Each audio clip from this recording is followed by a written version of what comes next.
que ser um pregador do Evangelho, alguém que leva a santa palavra, é o maior cargo existente na terra, porque até os anjos desejaram e Deus não os concedeu,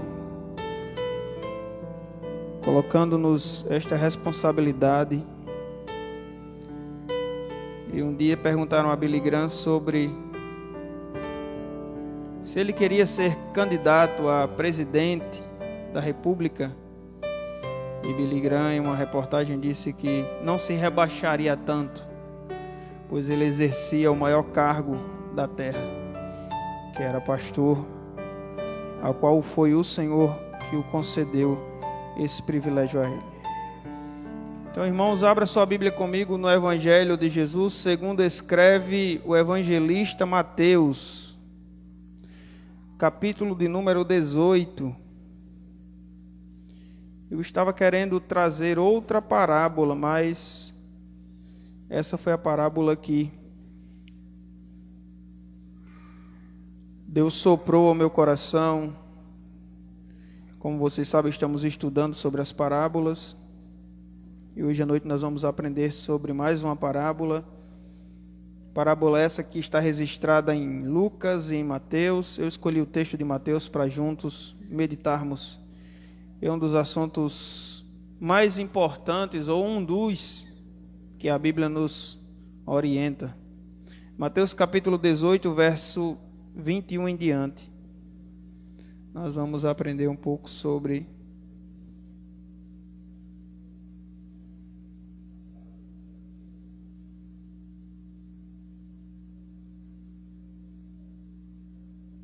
um servo um pouco negligente. O texto diz o seguinte: Então Pedro, aproximando-se, perguntou a Jesus: Senhor, até quantas vezes meu irmão pecará contra mim, que eu lhe perdoe? Até 7 vezes? Jesus respondeu: Não digo a você que perdoe até 7 vezes, mas até 70 vezes 7. Por isso, o reino dos céus é semelhante a um rei que resolveu ajustar contas com seus servos.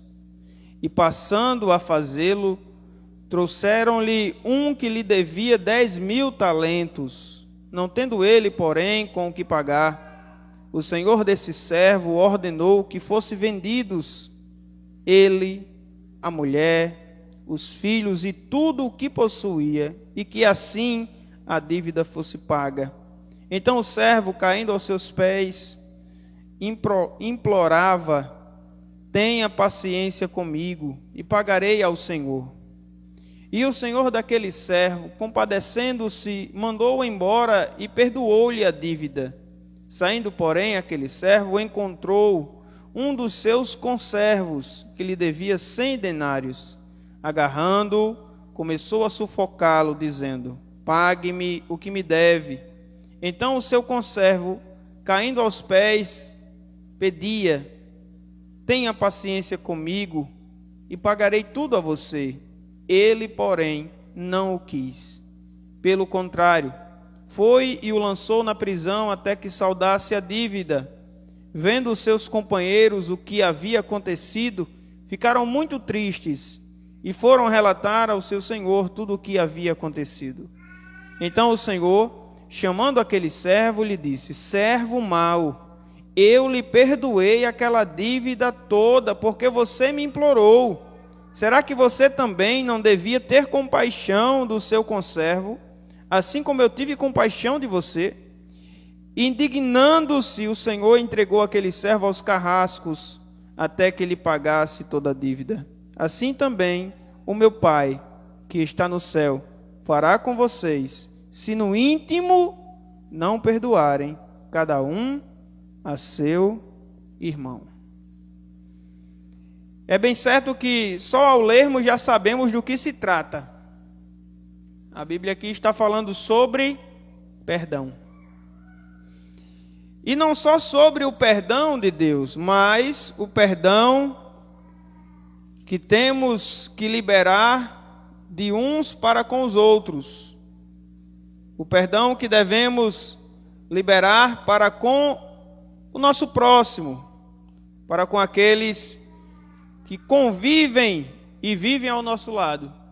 E uma coisa interessante para início de aprendizado é que Pedro, ele questiona Jesus. Por isso que Jesus lança a parábola. Pedro questiona perguntando a Jesus se deveria perdoar o seu irmão até 7 vezes. E Jesus disse a Pedro que não, mas até 70 vezes 7. Se teu irmão vier contra ti no dia, perdoa-lhe. Então, irmãos, parando para meditar nisto, nós aprendemos uma coisa interessante. E eu posso lhe fazer essa pergunta e você já tem a resposta. Quem aqui nunca foi ofendido? Quem aqui nunca foi, talvez, maltratado?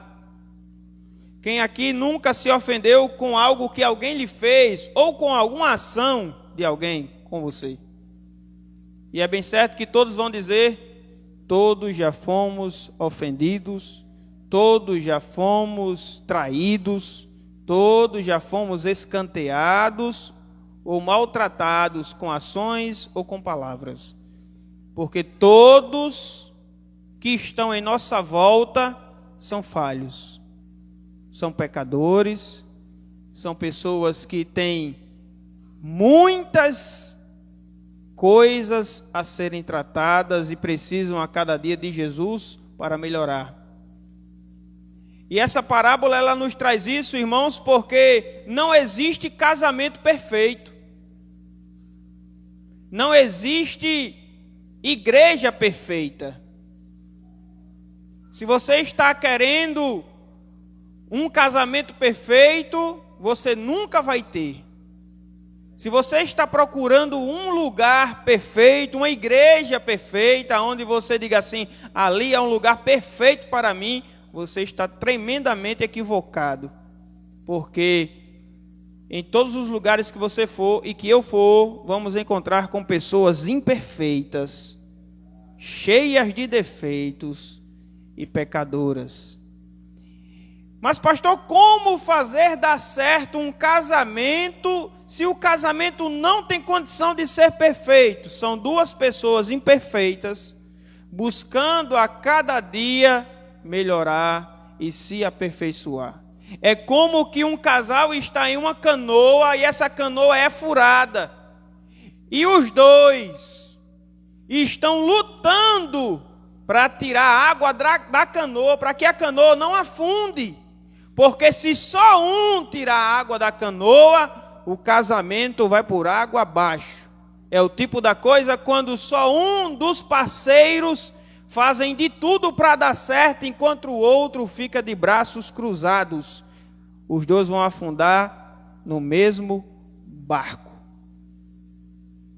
E a mesma coisa é que acontece na igreja, no seu trabalho, na escola que você estuda, nos lugares que você frequenta e que eu frequento. Nós vamos se deparar com pessoas falhas, pecadoras, que se a gente não entender isso, a gente vai afundar o nosso barco todo momento. Por que eu estou dizendo isso? Para que você e eu façamos o que a Bíblia já nos manda fazer há muito tempo. Entender que eu não sou melhor do que ninguém. E que eu estou sujeito a errar com você hoje ainda. E vai ser necessário você me perdoar. E você colocar uma pedra sobre aquilo que aconteceu. Tendo dito isto, nós precisamos fazer uma análise da parábola. Porque a Bíblia diz que o reino dos céus é semelhante a um rei que resolveu ajustar contas com os seus servos. E eu quero que você entenda e saiba que vai chegar um dia que nós vamos prestar contas com Deus. De tudo. A questão é, quando prestarmos contas com Deus? nós vamos estar bem.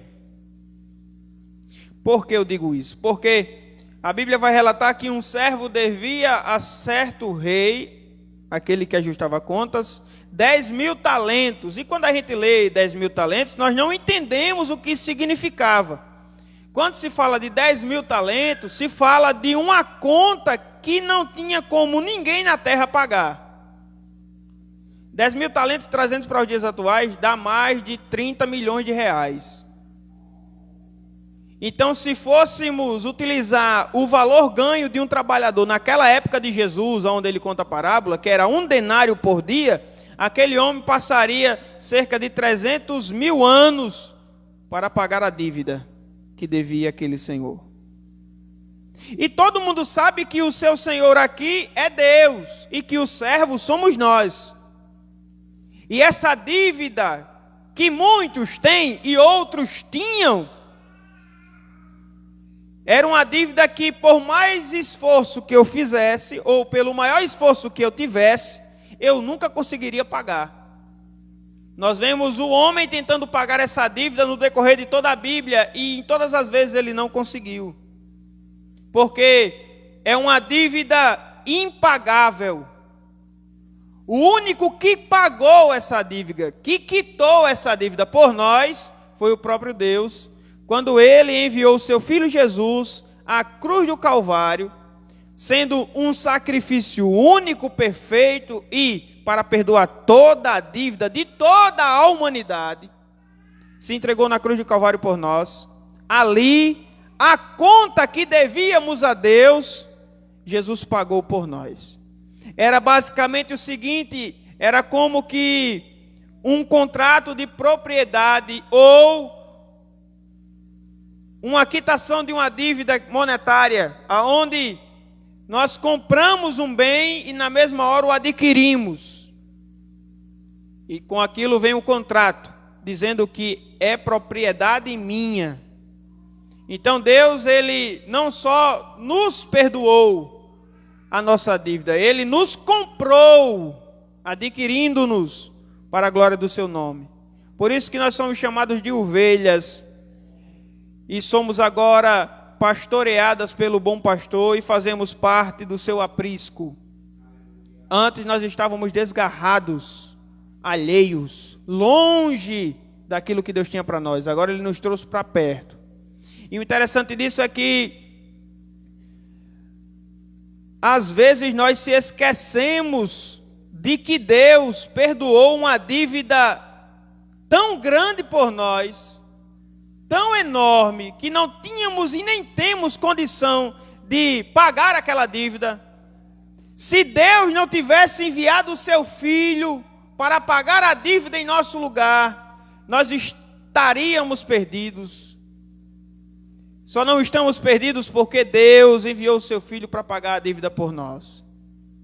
E Jesus na cruz, ele pagou essa dívida por você e por mim, para que pudéssemos estar livres e libertos de uma dívida que não tínhamos direito de pagar. Porque se a dívida estivesse conosco, nós seríamos colocados na prisão. E não só a nossa vida, mas tudo o que temos. E o importante disso é que há algumas doutrinas que dizem que uma vez salvo, salvo para sempre. E essa parábola é uma das parábolas, ou um dos textos que mostra que não. Porque aquele homem tinha sido perdoado da dívida ou não? Tinha. Aí lá na frente, Deus botou ele para a cadeia de novo. Por quê, pastor? Porque ele não perdoou o seu conservo. Por isso que Jesus, o texto áureo da Bíblia é: amai a Deus sobre todas as coisas e ao próximo como a ti mesmo. Resumindo isso tudo, se eu não tenho comunhão com meu irmão, eu não tenho como ter comunhão com Deus. Se eu não perdoo o meu irmão, eu não tenho como receber de Deus perdão. Se eu digo que amo a Deus, mas não amo meu irmão, eu sou um mentiroso, porque a Bíblia diz que, como eu vou amar a alguém que eu não vejo, se eu não consigo amar alguém que eu estou vendo?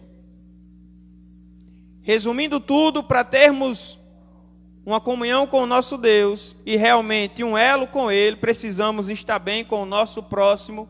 Hebreus 12, verso 14 vai dizer, falando sobre santidade, dizendo, para eu e você termos paz, comunhão e uma vida de santificação uns com os outros, porque sem a santificação não veremos o Senhor. Mas falar de perdão, para muita gente é fácil. Só que, na prática,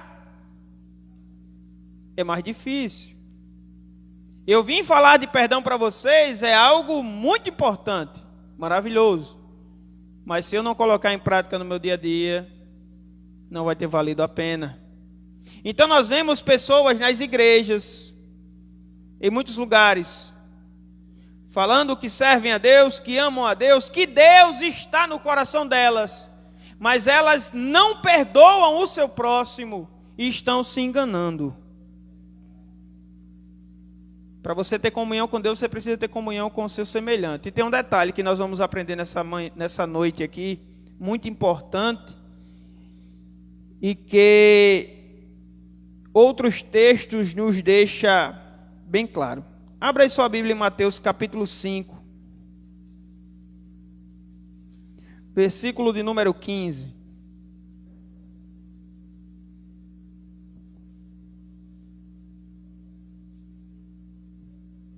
Perdão, Mateus 5, verso 23.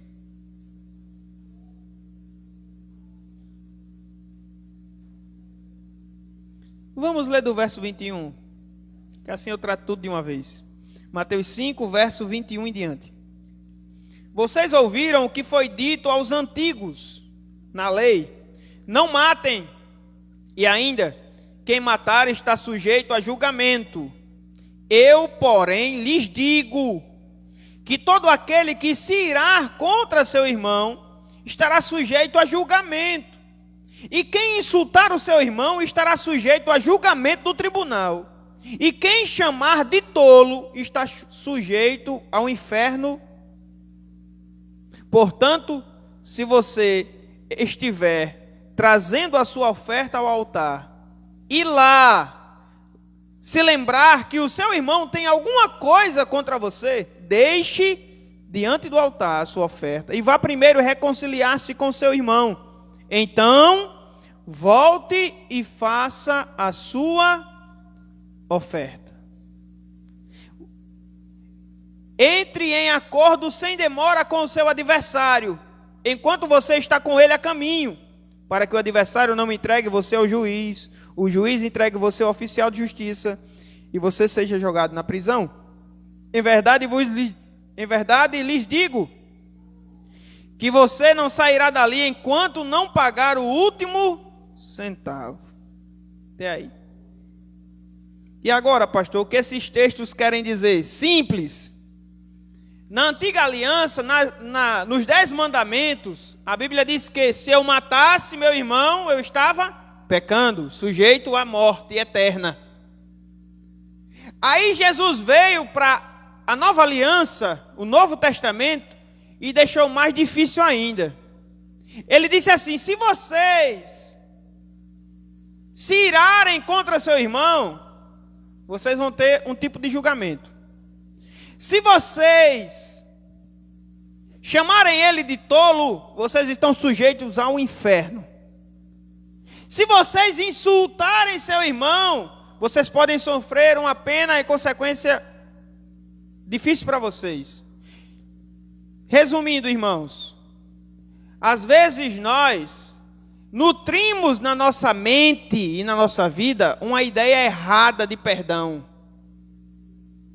E eu vou lhe dizer uma coisa: se eu e você chegamos em determinados lugares, ou diante de pessoas, ou de determinadas pessoas, e no nosso interior, no nosso íntimo, no nosso coração, nós temos um sentimento de ranço, de não querer estar perto, de não querer conversa, de não querer diálogo, nós estamos matando o nosso irmão. Resumindo, estamos caminhando para o inferno. Simples assim. Por isso que temos que ter paz com todos. Talvez você diga assim: pastor, eu perdoei, mas não quero conversa. Você não perdoou. Já imaginou Deus nos perdoando e não querendo mais conversa com a gente? E aí, a gente ia para onde? Lhe perdoo, Thales, mas não quero conversa com você. Deus. É assim que Deus perdoa a gente? Ou Deus nos perdoa e reestabelece, ou tem novamente comunhão conosco verdadeiramente. Esse é o perdão, irmãos, genuíno. O perdão genuíno é aquele que, por mais que eu saiba que Isabel me fez mal, porque eu não tenho amnésia, aquilo não me causa mais dano algum no meu íntimo. Quando eu chego perto de Isabel, ela não me faz mais mal. Quando Isabel falar comigo, eu não fico mais com o pé atrás. Quando Isabel trata comigo, eu não fico de orelha em pé. Por quê? Porque eu a perdoei. Não é difícil, irmão? Esse é o perdão de Deus que Ele quer para nós. E é isso que Deus quer tratar com você e comigo que veio para o culto hoje. Se sua filha ou seu filho pecar contra você e lhe pedir perdão, você perdoa e fica com o pé atrás com ele? Ou você perdoa ele e continua abraçando, amando, beijando e fazendo de tudo por ele? Se você faz isso com seu filho, é isso que Deus quer que você faça com o seu próximo. Então vamos parar de querer tampar o sol com a peneira, irmãos. Nós temos que parar de querer arrumar argumentos para com Deus e desviar da nossa tarefa, que é viver em comunhão genuína com todos. E viver e liberar o perdão. Talvez você diga assim: mas pastor, não foi eu que fiz mal. Se quiser que venha pedir perdão a mim. Magoou comigo porque quis, não fala mais comigo porque não quer. Aí a Bíblia vem aqui categoricamente e diz assim: portanto, se você estiver trazendo a sua oferta para o altar, você ir lá, se lembrar, vir na sua mente que tem alguém que não tem comunhão com você, que está com raiva de você, que não quer saber de você, que lhe magoou. Aí a Bíblia diz que é para fazer o quê? Você vai lá nele, deixe sua oferta no altar, não entregue, porque Deus não recebe. Vá lá nele, reconciliar com ele. Quando você se reconciliar, você volta. Pastor, só que acontece que se a pessoa não aceitar o perdão, a Bíblia diz que se este for servo de Deus, você vai com uma ou duas testemunhas, pede perdão a ele diante de todos. Se ele não quiser negócio, você traz para a igreja. Se ele não quiser negócio, trate ele como um tolo, um pagão, como alguém que não serve a Deus e vive em paz. Isso é o que a Bíblia nos ensina. E como eu sei que você deseja viver o que Deus tem para você e obedecer a Bíblia, nessa noite essa parábola quer tratar isso conosco. E agora, pastor, o que temos que fazer? Perdoar. Olha, eu vou lhe dizer uma coisa bem interessante que alguns teólogos já falam isso há muito tempo. Perdoar é algo muito difícil. É para os fortes. Mas é a melhor coisa que existe. Irmãos, quando a gente prova do ato de perdoar com Eu tenho certeza que vocês já passaram por essas experiências. Com alguém, algum amigo, alguma amiga, com um familiar, com a esposa. Por exemplo, a esposa. Casado aí.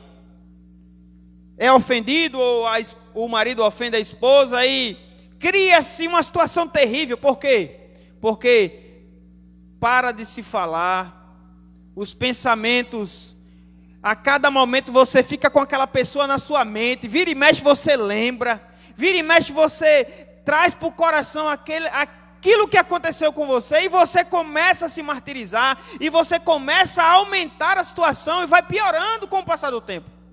Tem casais que passam meses sem dar uma palavra para o outro, mas eu vou lhe dizer uma coisa: quando verdadeiramente acontece o perdão, e o perdão é verdadeiro, tudo se reestabelece. Mas quando não existe o perdão, ou uma maquiagem de perdão, vira e mexe, ou o marido ou a mulher fica trazendo à tona aquilo que feriu. Isso mostra que não perdoou. Tem mulher, como também tem maridos, que ficam trazendo à tona situações difíceis que aconteceram entre o casal ou em alguma situação da família, coisa que está lá há 5 anos atrás, 2 anos atrás, 1 ano ou 1 mês atrás, que já foi perdoado, já foi dito, já foi tratado. Não é para ser mais lembrado. É para colocar num caixão e enterrar 7 palmos, esquecer-se daquilo. O problema de muita gente é que temos o prazer de trazer à tona aquilo que nos feriu. Por quê? Porque não perdoamos. Já imaginou Deus trazendo à tona todas as vezes que o ferimos? Thales, tu lembra? Quando tu fizesse aquilo, estou lembrando aqui, ó. Aí, quando ele lembrar, eu vou lembrar e eu vou me sentir mal. Quem é que vai se sentir bem, irmãos, com situações difíceis, com processos delicados? Quem vai se sentir bem por situações que nos trazem tristeza, que nos causaram tristezas, que nos fizeram chorar, que foi um processo enorme para termos uma reconciliação, uma comunhão restaurada? Irmãos, ninguém se sente bem com isso. Então por que é que nós temos a tendência de passar no rosto coisas que já passaram, que já foram e devem ser apagadas? Não deve estar mais nem na sua memória, para você não se sentir mal com aquilo. Quem não perdoa, como dizia William Shakespeare, é como alguém que toma um copo de veneno e fica esperando que o outro morra. Quem morre é você. Quem não perdoa, quem não consegue liberar perdão, vive mal. Vive não confiando nas pessoas. Vive solitário. Vive sem amigos. Vive sozinho em trevas. Sempre é assim, irmãos. Quem não perdoa, vive uma vida totalmente distante daquilo que Deus quer.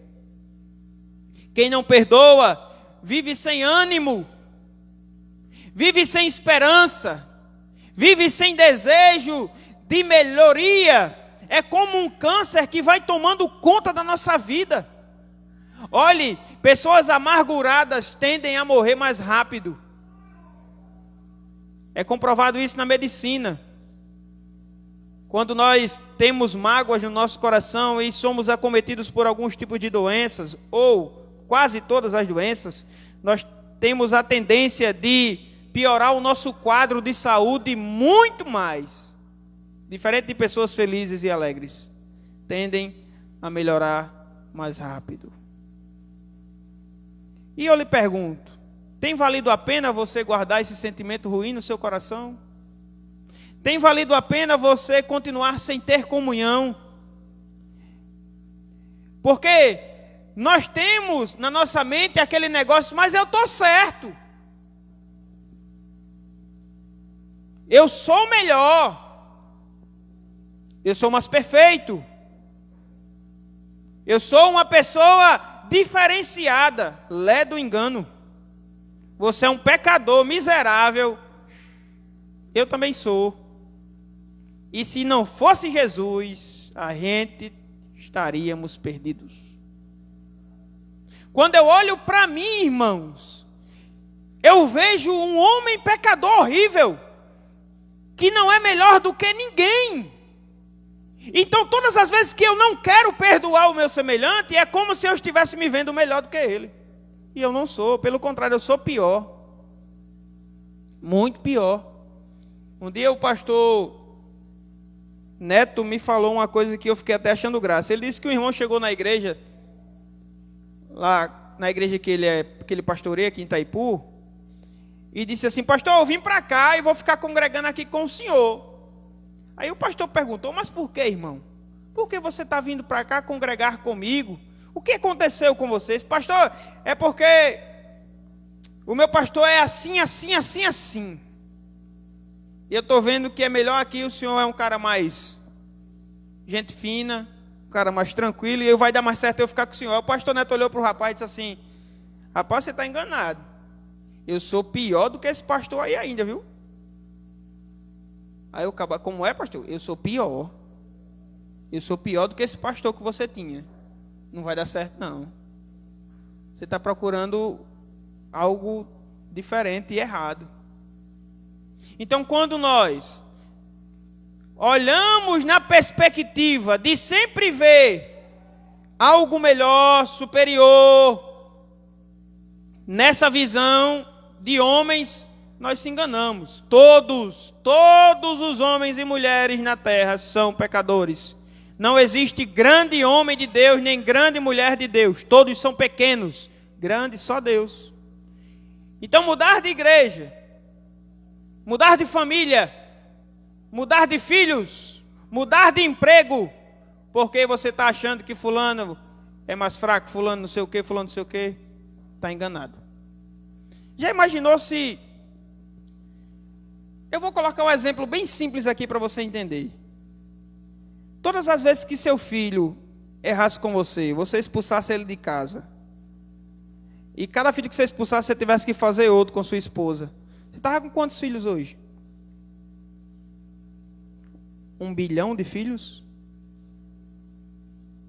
Se todas as vezes que seu marido ou esposa fizesse algo que lhe ofendesse, você tivesse que expulsar de casa, quantas vezes por dia você não expulsaria?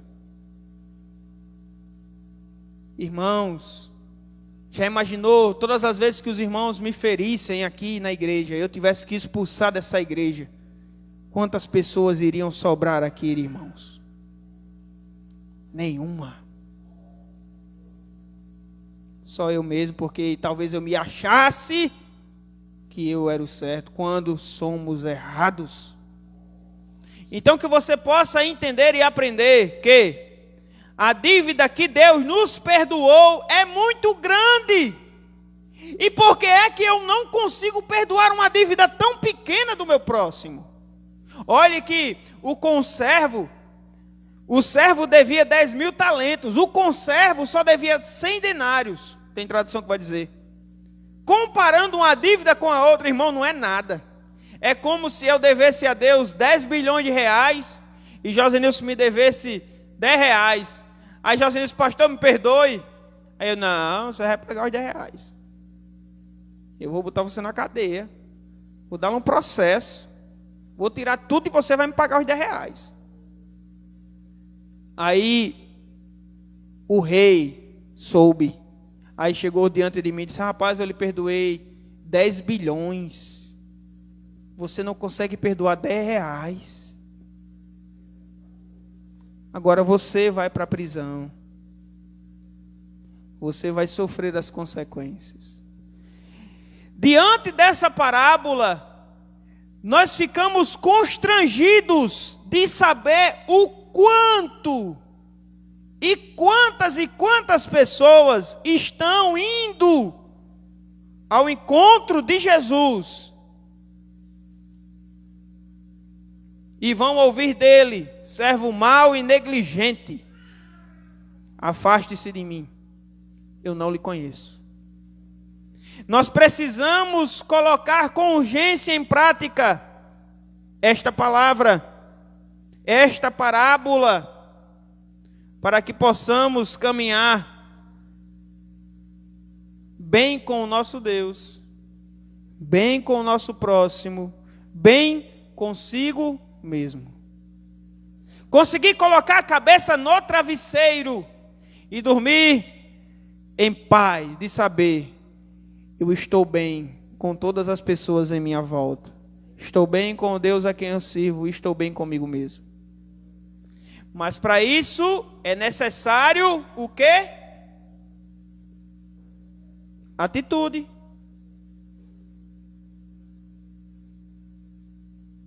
Ninguém pode estar esperando a chuva cair do céu, não, para depois preparar o terreno para plantar, não. Primeiro se prepara o terreno. Quando a chuva cai, vem a boa colheita. E eu vou utilizar um exemplo aqui do nosso irmão Nando, que aconteceu hoje. Posso utilizar, Nando? Você me falou? Amém? Nando, ele quando aceitou Jesus, ele ouviu sobre perdão uma vez aqui na igreja e perguntou a mim, eu expliquei. Ele disse: pastor, tem um irmão meu que é muito difícil, pastor, a situação, porque eu creio que não vai ter como não. E eu disse a Nando, mas faça o seguinte: ore, peça a Deus. E Nando entrou numa campanha de oração. Entrou na campanha de oração e hoje eu estive conversando com ele, ele me relatou, disse: pastor, meu irmão chegou em casa, eu pedi para minha mãe me ligar. E eu fui lá. Tinha muitos anos que meu irmão não me dava uma palavra. Quando eu entrava pela porta da frente, ele saía pela porta de trás. Mas hoje eu cheguei, botei a mão no ombro dele. Disse: meu irmão, tudo bom com você? Me perdoe. Vamos trabalhar. E o irmão dele: vamos trabalhar. Trabalharam o dia todo. Hoje ele foi novamente no irmão e falou com o irmão e está tudo bem. Mas teve que ter o quê? Atitude e oração. Nós precisamos fazer o que aqui está dizendo. Entre em acordo sem demora com o seu adversário, enquanto você está com ele no caminho. Tem pessoas que querem pedir perdão depois que morre. Acabou. Tem pessoas que esperam acontecer uma fatalidade para depois ir chorando no caixão: me perdoe. Eu vi um pai certa vez lá em João Câmara. Esse pai, ele colocava o filho para fora de casa, ele espancava o filho. Se o filho chegasse de 7 horas da noite, o filho já tinha que dormir na rua, porque ele não aceitava o filho entrar. Ele era muito rigoroso com o filho. E por muitos anos o filho não falava com ele, porque vivia apanhando. E esse filho se matou. E no dia do velório eu estava presente e o pai beijou a testa do corpo e disse assim: meu filho, me perdoe. Perdoe seu velho pai. E na mesma hora, no meu coração, eu disse para mim mesmo: ele não pode mais te ouvir. O perdão que deveria ter sido liberado era em vida, em morte já foi. Então não espere ou fique empurrando com a barriga uma situação que você pode resolver amanhã, hoje, semana que vem. Não fique esperando, porque um detalhe muito importante que vale salientar é: um casal que não se perdoa ou vive brigando sem se perdoar, eles perdem muitas coisas boas.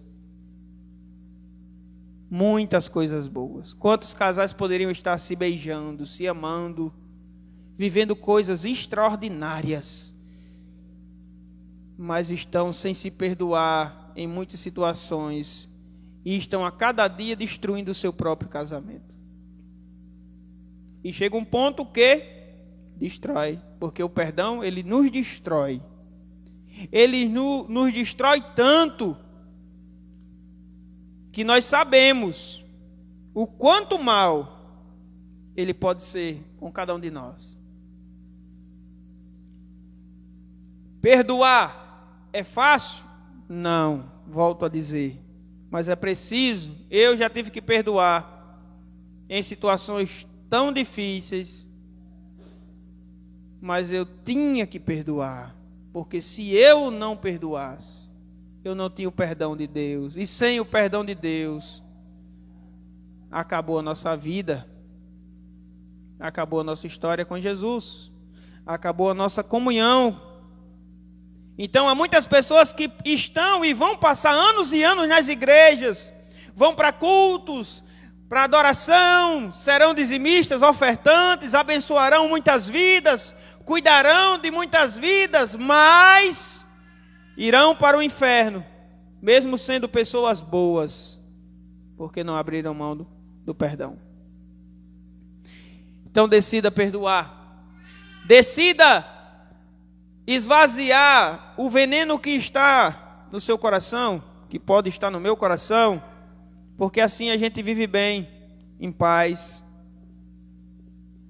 e feliz. Qual é o projeto de Deus para cada vida na humanidade? Perdão. Quando você teve um encontro com Deus, quando Deus se encontrou com você, seja aonde for, o que Deus quer lhe oferecer é perdão. Quem é que magoou Deus? Foi quem? Fomos nós. Era para quem pedir perdão? Primeiro, eu e você. E Ele vem e nos oferece perdão. Na cruz,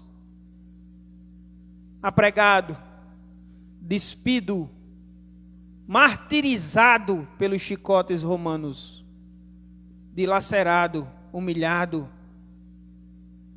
ele disse uma coisa que nos ensina até hoje. Disse: Pai, perdoa eles não sabem o que fazem. Então, primeiro, saiba e aprenda, é Deus quem nos oferece primeiro perdão. E Ele nessa noite quer te oferecer esse perdão. Quer perdoar todos os teus pecados, todas as tuas falhas e iniquidades. Te dar paz. Porque quando não temos perdão com Deus, não temos paz. Não tem como ter paz. Estamos em guerra. Mas com o perdão temos paz e comunhão com Deus. E isso é o que alegra a nossa alma. Então, se você está aqui nessa noite e você deseja ter perdão por seus pecados, deseja ter comunhão genuína com o seu Deus, deseja fazer parte da família que vai morar no céu, Ele te oferece perdão de graça. O preço Ele pagou na cruz do Calvário. Só é preciso você recebê-lo e receber este perdão e ter comunhão com Deus e com os homens. Amém? Eu vou terminar o culto mais cedo porque eu tenho uma visita para fazer ali com Heráclito. A gente vai visitar uma pessoa depois do culto. E este é um assunto que não é tão difícil de se aprender. Não é tão difícil de se compreender. É difícil de se colocar em prática. Mas a Bíblia diz que bem-aventurado é aquele que ouve a minha palavra e a pratica. Então nós chegamos no culto de doutrina, foi para aprender, para colocar em prática. Deus quer ver no seu coração e no meu o desejo de colocar em prática, o desejo de querer melhorar, o desejo de esforço para colocar esta palavra em prática. Se Deus está vendo isso hoje, já é um bom sinal que as coisas começaram a dar certo. A oração do Pai Nosso, quando Jesus ensina aos seus discípulos, Ele disse em sua oração: Perdoa as minhas falhas, como eu tenho perdoado a quem tem me ofendido. É assim?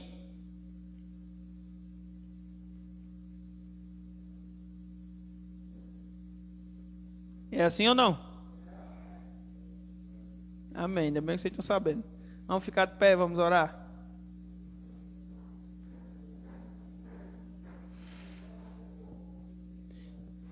Sábado tem culto com os jovens e domingo tem culto de missões. Os irmãos que ainda não trouxeram seu alimento e querem abençoar alguma família carente com 1 quilo ou sacolão ou aquilo que Deus colocar no seu coração, você tem até domingo para trazer para a igreja ou procurar algum irmão da igreja para entregar e trazer por você, se você não puder vir.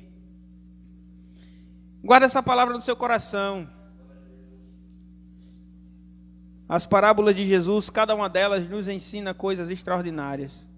Nós precisamos aprender mais a Bíblia e colocá-la em prática, porque assim nós vamos viver bem e muito bem. Primeira lição: não temos que esperar o outro vir nos pedir perdão, se nós podemos ir até Ele. Se você serve a Deus e se eu sirvo a Deus e queremos viver a vontade de Deus como servos, temos que tomar atitudes. Então lembre disso. Não espere o fim das coisas para tentar resolver aquilo que não vai ter mais como resolver. Se você tem a oportunidade, está com um irmão no caminho, se corrija. E isso não serve só para os de fora, principalmente para nós aqui na igreja. Muita gente que não se bate e deveria se bater. Muita gente que não se encaixa e deveria se encaixar, porque ele está voltando. Quem não tiver encaixado nessa igreja que vai morar no céu, irmãos, infelizmente vai só sofrer e chorar. Então não espere mais. Amém? Vamos orar? Tem alguém aqui na igreja, no culto hoje, está visitando ou está vindo pela segunda, terceira, quarta vez, não sei, e tem o desejo de entregar a vida para Jesus e receber o perdão de Deus, né? Receber o precioso perdão que só Deus tem para nos oferecer, e você tem desejo para isso, eu convido você a vir até aqui à frente, tomar coragem, uma atitude. Às vezes nós temos atitudes e coragem de fazer coisas tão ruins, coisas mundanas até, coisas que a gente olha e, rapaz, eu tive coragem de fazer isso. Ter coragem de entregar a vida a Deus também é preciso. E se você tem esse desejo, você quer receber perdão, você vem até aqui à frente e a gente vai apresentar sua vida ao Senhor. E a partir de hoje a Bíblia diz que tudo se faz novo. Quem está em Cristo é nova criatura e as coisas velhas se passam. O velho homem morre e nasce uma nova pessoa em Cristo Jesus que vai batalhar e viver para isso. Tem alguém que quer vir? Se tem, venha. Eu quero orar por você, apresentá-lo ao Senhor. Se não, que Deus possa lhe conceder outras oportunidades, pois Ele breve está voltando e que a misericórdia de Deus e a graça esteja sobre sua vida. Que você possa reconhecer isso enquanto é tempo. Amém? Vamos orar? Deus bendito, Deus santo, nós te exaltamos e te louvamos. Engrandecemos, Senhor, o teu santo nome, pois tu és Deus sobre toda a terra, tu és majestoso, tu és um Deus piedoso. A cada dia tu tens mostrado, Senhor, o quanto nos ama e o quanto o Senhor quer nos ajudar a melhorar. Toma em tuas mãos nossas vidas. Tem misericórdia, Senhor, de cada um de nós, que a cada dia possamos viver em paz com o nosso irmão, em paz contigo e em paz consigo mesmo. Te pedimos, Senhor, toma em tuas mãos a tua igreja, cada um dos irmãos que aqui chegaram, que esta palavra a cada dia, Senhor, possa frutificar em suas vidas, que a cada dia nós possamos melhorar em tua santa presença e a cada dia termos comunhão, Senhor, uns com os outros. Te louvamos por tudo. Te agradecemos em nome de Jesus. Nos leva para casa em segurança. nos dá uma noite tranquila. Somos gratos ao Senhor por tudo. Em nome de Jesus, amém.